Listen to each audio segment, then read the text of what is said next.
What's up, YouTube? It's 3D the Rap Star, aka is the Benz Man. Make sure you follow me on my Instagram, on my new Instagram. That is the Benz Man. That's ITSTHEBENZMAN. And in today's video, I'm gonna be talking about the 7 things you should know before buying a CL550 in particular. I know I made a video explaining before you buy a CL, watch this video, and that was more everything. I was talking about frame damage, just everything about the car. But these 7 things, I'm gonna be talking about what you need to know when you go to buy your CL, what to look for in particular, the 7 main things, like what you need to tell the person selling the vehicle. What do you need? Service records and all that stuff. I'm gonna talk about the 7 things. But before I do that, you know what we gotta do. Let's get some angles.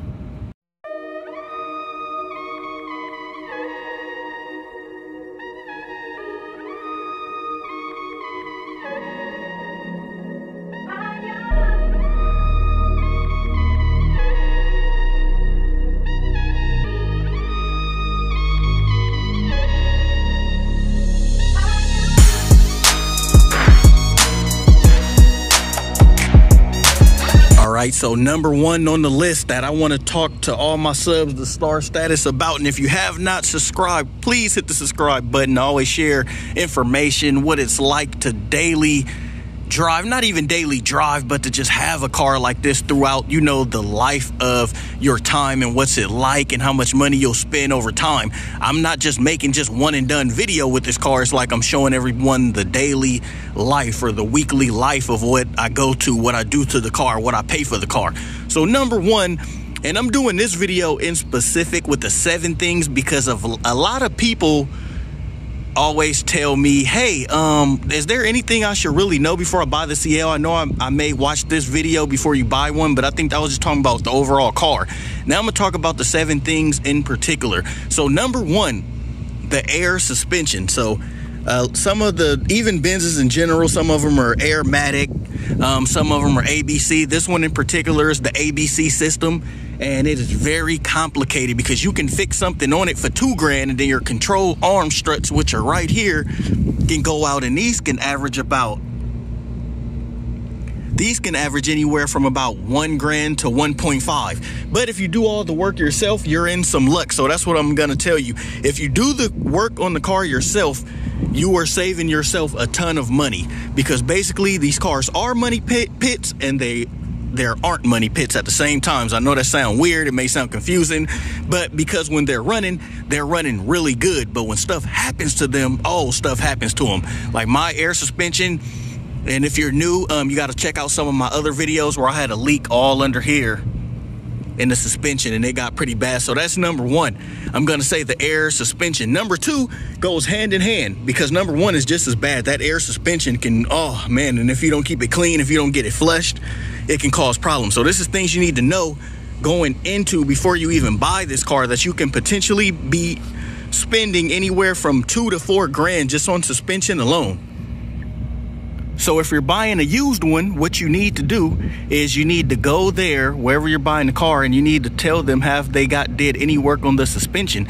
And if they haven't did any work on the suspension, then that could mean that it could be failing soon. It's not in particular that it will or it won't, but over time, just from driving the car, it can. And the 22s fit naturally, as I say in all my videos, and a lot of people think because of the rims it mess up the car, but it really doesn't mess up your air suspension, because factory, these come at 19s. Well, mine came factory 19s. So 3 more inches, and the Forgiato line brand are really light wheels, so it doesn't really do that much of an impact. So number 2 I'm gonna talk about is the maintenance alone. Get the service records. The service records are important, and I'm not gonna lie, when I got my car, I was just so happy to get a CL. I didn't care about service records. I didn't care about no records, actually. I just went ahead and just bought the car, and it had like a light. And another thing I want to tell everyone on my subs, if they have a light on the dash, it can go off. Sometimes the lights come on because you're not driving the car that long. So I do just want to stress that maintenance on this thing is not cheap. But if you fix it, like mine's been running 7 months strong now with no real major problems, so that's been a good thing. And this topic does go hand in hand with the maintenance with number 2. I'm going to say just because it's a 550. So the number 3 is being, you know what it is, a 5.5 liter V8. A lot of people think, oh, if I get this one, you know, it's going to be, you know, less problems than the CL600, less problems than the CL63, less problems than the CL65. That's essentially not true because each car is different. So this car can give you a lot of problems. And, you know, one of my bros on IG said he had more problems with his 550 than his 63. But in return, this is where it pays off. The 550 is cheaper to maintain. Let's just take brakes, for example. This is not actual price. This is a rough estimate. You can get front and back with rotors and brakes if you go somewhere done for $1,200. But on the same thing on the AMG, it's going to be about $2,000 because you have them big AMG rotors and you got the big, you know, just everything is just different. You know, the AMG is just set up different. So you're going to pay more out of pocket. So that's the number 3. Just because you're thinking of getting a 550 don't mean like, oh, you're free. You're clear from any maintenance, from anything. You know, you're still going to have problems. Number 4 is going to be check the electronics. Do your self-closing doors go in on their own? And so this is the number 4. It's all these electronics. And why am I saying this? Why does this matter? And there we go. And you see how the window went down? It's something wrong with mine right now to where the system is not correctly positioned. But I do want to tell you this. This is a big thing. This is a big deal. Sometimes you don't need to go to the dealer and get charged because it will correct itself. And another thing hand in hand with number 4, this back window sometimes won't roll down. So you'll be stuck driving like this, but it's almost better to just have all the windows up because that alone looks like every other car where the back window won't roll down, as I stated in another video. So that's the reason why you will want to check those windows. The back motor on these windows go out a lot. It went out on mine. It went out on my bro CL63 with roughly only 40,000 on the clock. So that's a big reason. So check those electronics, check those windows, you know, check the battery, see how well they're maintained. When the last time they put a battery in? Because if you get a car like this, sometimes the battery, it'll seem dead from the car sitting, but the more you drive it around, it'll start firing up and start working properly. And all the windows are power, and once they do go down, it should create you a clean profile look like that. And that's what it should look like. So that's why those windows are so intact. Like that's what any used car, you want to make sure everything is working properly. So that's the number 4. Every electronics, you know, check the massaging seats. I won't go into detail because I made a video about it before if you just browse around on my channel, but check the massaging seats, see if they work. They should always be working. Number 5 I want to talk about is the AMG kit. If you don't really care for an AMG kit, then you're fine. You don't have to buy one. Like I didn't even know about all this stuff, Designo, Designo, when it first came out. The AMG kit is this. So you see this middle black bar? The one with the AMG doesn't have, I mean, yes, the standard one doesn't have that, the black little bar case. It just has the 2 lights and then a bar going across the top. And it doesn't have this bar on the bottom right here. And it doesn't have where the exhaust is sticking out like that. It doesn't have that bottom little diffuser right here with this part. So that's number 5. If you're in the market for an AMG and you really want that, that's the difference. So this is 7 things you should know. That's what you need to know. That's the difference between the AMG package one and a regular one.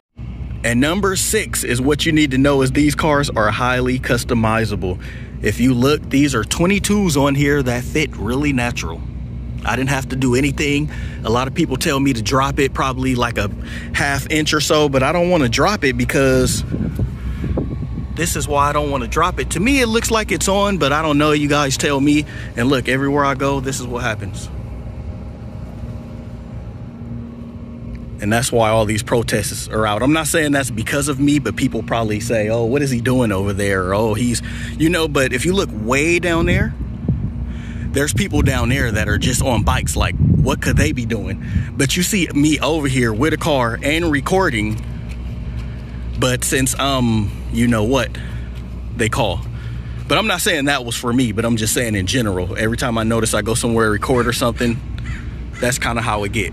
So that's what I want to let you guys know, is that they're highly customizable. So you can see a car from like 08 and be like, maybe I can't customize it because the car is old. No, your paint is still in good enough condition. Your paint is still good enough to wrap. As you see right here, That's why mine is wrapped. They say that you shouldn't go older than the car that's 2011, but guess what? Mercedes make great paint, so they're highly easy. And the 22s fit naturally. 24s, you may have to do a little work if you like that look, but that's what I'm gonna say for 6, customizable. I did the exhaust, which you also can see on another video. And number 7 things you should know is this may shock a lot of people, that these cars are meant to be driven. These cars aren't meant to be sitting. I know it sounds weird. I'm like, man, I'll use it for a weekend car, which I kind of still do, but the more you let it sit, the more you're letting your battery wear out. The more you're letting the computers go bad. The more you're letting all the electronics just sit. The more you're letting your oils just sit there and deteriorate. These cars are meant to be driven. This is a GT. This is a Grand Tour. It doesn't say GT, but this is a GT car. It's a Grand Tour. It's meant to be driven. That's the whole point of buying this one, because the CL550 was meant for the people, like, say you want to take it from the Bay Area to Las Vegas, you want an 8-hour drive. That's what the S550 is for. That's the CL's purpose in the world. It's like an exotic coupe. It's not really meant to be a race car. It's just meant to, you know, get you somewhere while being comfortable.